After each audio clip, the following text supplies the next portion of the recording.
Hi, everybody.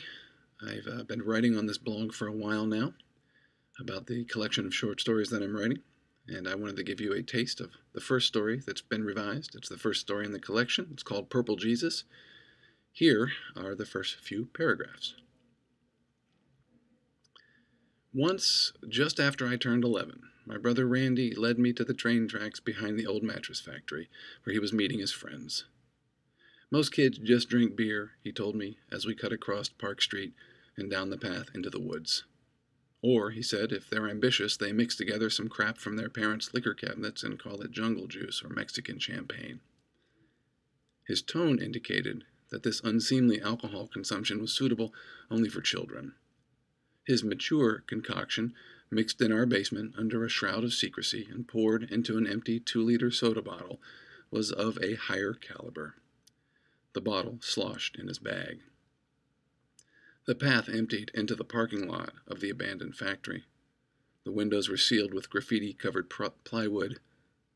Just opposite was the city yard, where men in yellow trucks sat smoking cigarettes. Randy took us around the building and through a hole in the fence. We pushed our way through the weeds and up the embankment to the tracks. While we waited, Randy let me try his drink, which he called Purple Jesus. It burned from my lips to my stomach. Smooth, right? Randy said. I nodded. Go ahead, he said. Have a little more. I took 3 big swallows before he stopped me. Don't be greedy, he said. He kicked a pile of gravel, and the rocks pinged against the railroad ties. He swirled the drink inside the container and tolerated my presence until his friends arrived. They walked away from the mattress factory and toward the malls. A clump of ratty black concert t-shirts and stringy hair. What about me? I said. Get lost, Randy said. He left me stranded in the weeds, abandoned, betrayed even. But my initial resentment was replaced by an electric readiness, in the sense that all the disconnected pieces of the world were suddenly aligning. How long did I stand alone?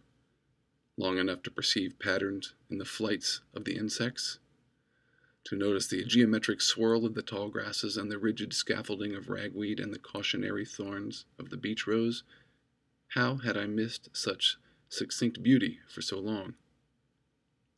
My skin registered even the slightest shifting breezes, the hairs on my arms and the back of my neck acting as antennae that captured the thrumming aliveness of my surroundings.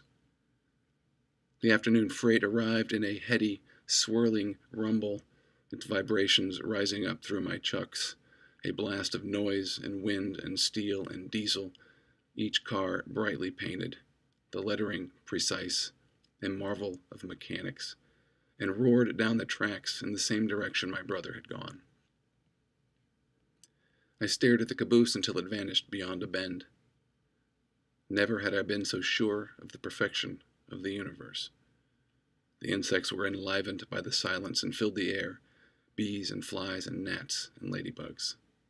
A school of purple and blue dragonflies, bathed by a pure afternoon sunlight, streamed along the rails as if chasing the train. A clear, bright moment. I set off after those dragonflies, my feet floating over the ties, unhinged from gravity.